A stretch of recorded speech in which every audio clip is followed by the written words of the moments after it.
Welcome back. I've got a really special video today. There are a lot of us in the dead card game community who have, at the very least, heard of most card games that exist. Many more of the members of this community have played most of them. I've played a ton, and I know of a lot of them. And it's not very often that one gets mentioned that I have just never heard of. Well, that happened with this game. This game is called Minion Trading Card Game, and it is a bit of a story. It was a Kickstarter in 2013. Failed, didn't quite fund. They ended up pulling it before it ended, and then just sort of went radio silent on it. They had intended to, put a little more time into it, try to come back stronger, whatever.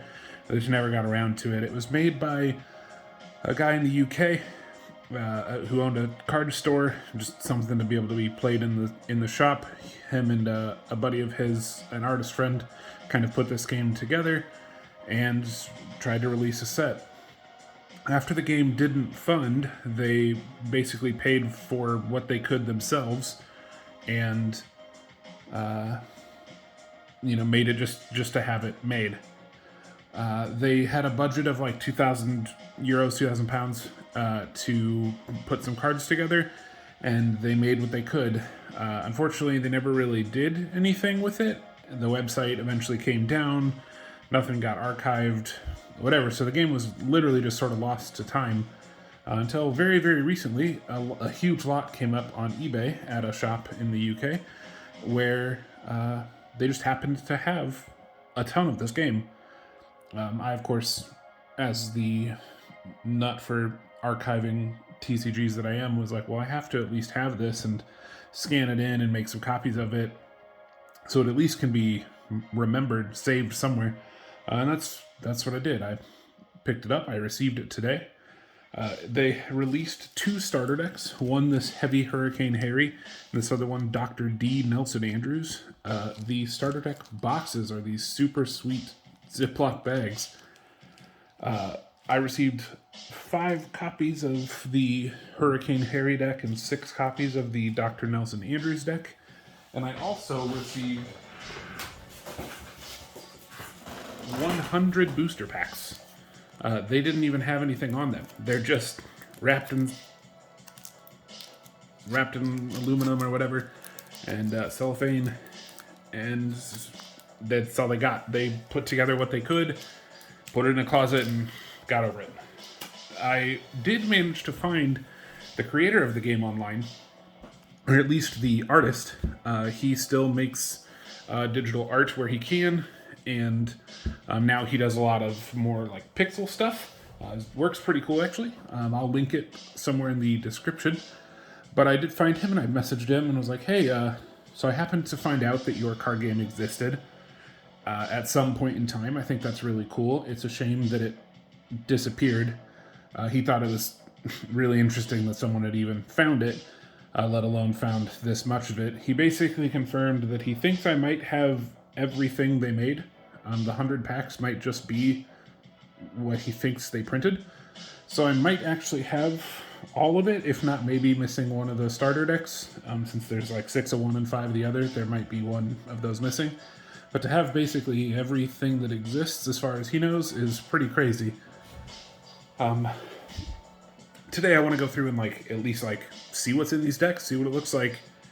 I'm going to go through this deck first, and then I'll do a part 2 video where I do the other Dr. Nelson or whatever deck. He did kind of provide some other details for me. I kind of had a long little interview with him about what their plans were, if they had more ideas for sets, things like that. And we got to talk about it a lot, and he was a really nice guy. It was a great experience. I hope that this is just as exciting for you guys as it was for me. Finding something like this that was literally lost and then now sort of recovered and at least can be documented somewhere is a really cool find and doesn't happen very often in this day and age. So I'm happy to be able to present it. So I flipped these over to show the back. I think the backs are nice. They're simple. Minion with the upside kind of down, up the kind of upside down crown that they use. They've got it for one of their card stats as well. So they feature it here too, with kind of the crosshatch wall behind it there. It's a decent card back. So getting into this, we have our Hurricane Harry. This is, you get one copy of this guy here. He is, what do they call them? I apologize, I'm not incredibly familiar with the rules yet. I read through them once, but haven't gotten into them too much. I wanted to see the cards before I really dug in. But you have like a warlord, and then you have like minions, and I believe this guy is your warlord, your character card that you kind of play as. You've got a health. This is, you have to be killed a number of times. This guy has to be killed 3 times to like lose. So it's like 9, 18, 27 life. And then he's got an ability text. Up here in the corner, a unique thing about this game is they've got what they call pips. And this tells you how many copies of a card you can have in a deck. So you don't, like, playsets in this game are not determined by like, oh, every card you get 3 of or whatever. It's based on like the strength of card. So I think that's pretty interesting. I think the art in this game is actually really cool. I'm excited to see more of it. I have only gotten to see a couple of cards, but I've been really interested in what I've seen. So we'll just kind of go through these.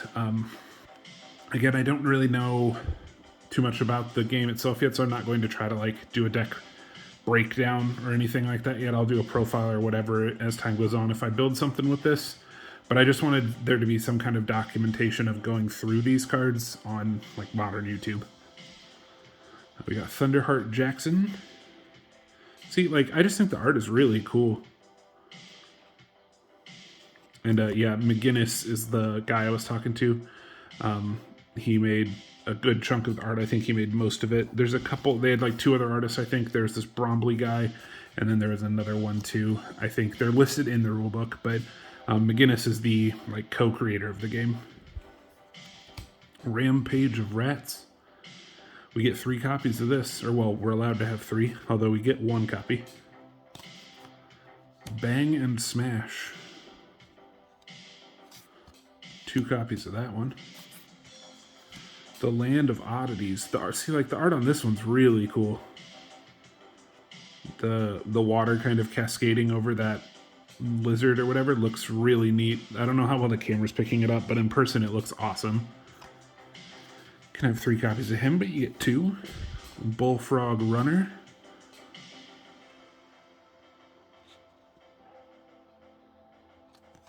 Two copies. Oh, 3 copies of that one. You get a full playset. A Lost Socketeer.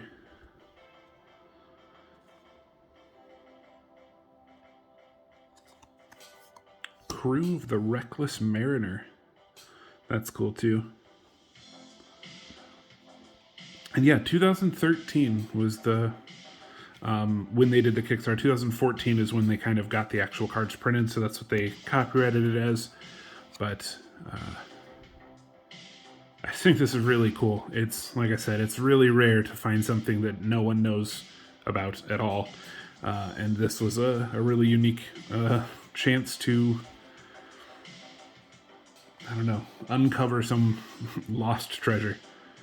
Whether or not it ends up being a treasure to play, you know, who knows. But that's not really what it's about. It's about making sure that someone's work, McGinnis put a ton of time into making this art. They put a ton of time into making the game. Whether or not it turns out to be that good or not, someone spent some time somewhere making this. And I think it's a shame to see any kind of work like that just disappear and be undocumented. So I like to have that tracked. Got 2 muster miners here.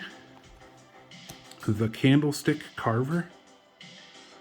Really cool art there. I think it's like an eye looking at it. It looks really neat. A Wanderer's Homecoming. It looks like Samurai Jack. Fighters Ready for a Rumble. The art style is really twisted on some of these. Like the way his like head and that angle is, it's really unique. Pride of the Brass. Nurse Lexi. Lady of the Bloody Night. We got 2 copies of her. And we got Jim Toots, the Savage Butcher. I'm gonna be 5 years old again and think that that name's hilarious. Good old Jim Toots. 2 copies of him. We got Drop Dead Burlesque Show. That's a cool idea. I think that's like a... It's awesome. Gold Bearing Rainbow Traps. 2 of that. Bone in the Basement. That art is awesome. It's like a skeleton with a like witch doctor head almost. Some kind of mask. It looks awesome. Playing Around at Booze Motel.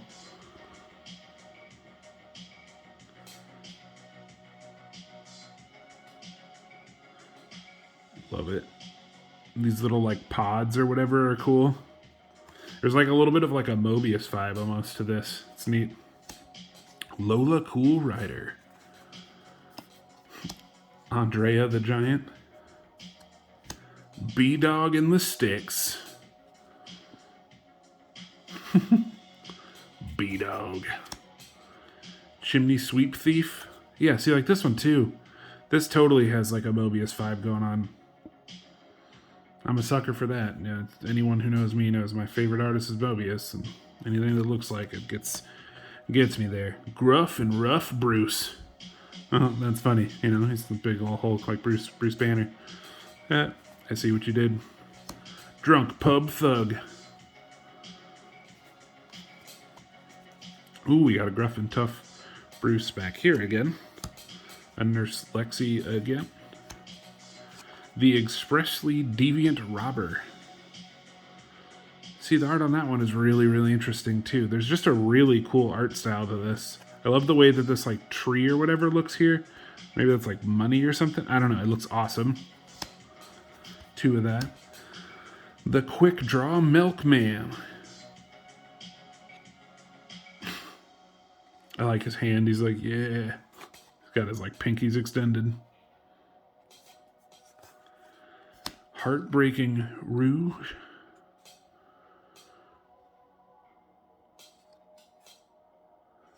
Two of that. We got Famed Hitchhiker. 2 copies of that. Another one with a really cool like space pod thing. It's awesome. And then the character looks awesome too. He almost looks like a zombie or something. He's like grayed out. He looks really cool. I like his outfit. And finally, 1 copy of Playing Around at Booze Motel. That's the first starter deck. The Heavy Hurricane Harry.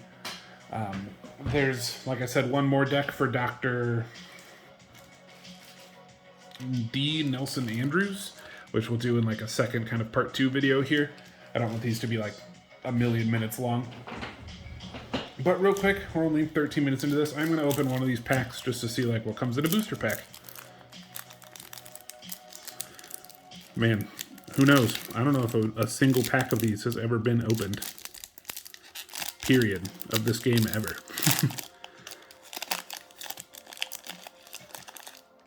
Maybe we're the first of all time. Oh, we got Dr. T. Nelson Andrews. Gold Bearing Rainbow Traps from the deck there. Drunk Pub Thug. Oh, here's a new guy. Simon Muff, the Lord Maker. He's awesome. Oh, wait, there it said. You get 2 extra Lord points. They're called Lords, not Warlords. Crew of the Reckless Mariner. Pride of the Brass. Ooh, there's another one. Lightning Strike at the Muster Silo. Awesome. Playing Around at Booze Motel, and Lola Cool Rider. So we got a lot of, like commons and such that came in the starter deck in this booster pack, but we did manage to get a couple of new cards. As you can see, there's only 56 cards in the set, so I would be shocked if there isn't a full playset or more of this game within these packs. With 100 booster packs, I'm going to be very surprised if we don't come away with all of it, especially if it's all they ever printed. Anyway, that's it for this first part. Stay tuned for part 2, where we go over Dr. D. Nelson Andrews' deck. In the near future, I will get all of these cards scanned, and then I'll put them into a Google Drive where you'll at least be able to like print. If you were so interested, you could do like a print and play, print these out yourself, and just kind of re-experience this game. I just want it to be documented somewhere, so I'm going to just get it uploaded online, get the rulebook reposted, and just make sure it's shared and archived somewhere. Thanks for hanging out when we went through this. This was really, really exciting for me. I hope this was at least cool to look at for you too. It's not very often you get to see something in the TCG world you've literally never seen before. So, see you next time. Stay tuned.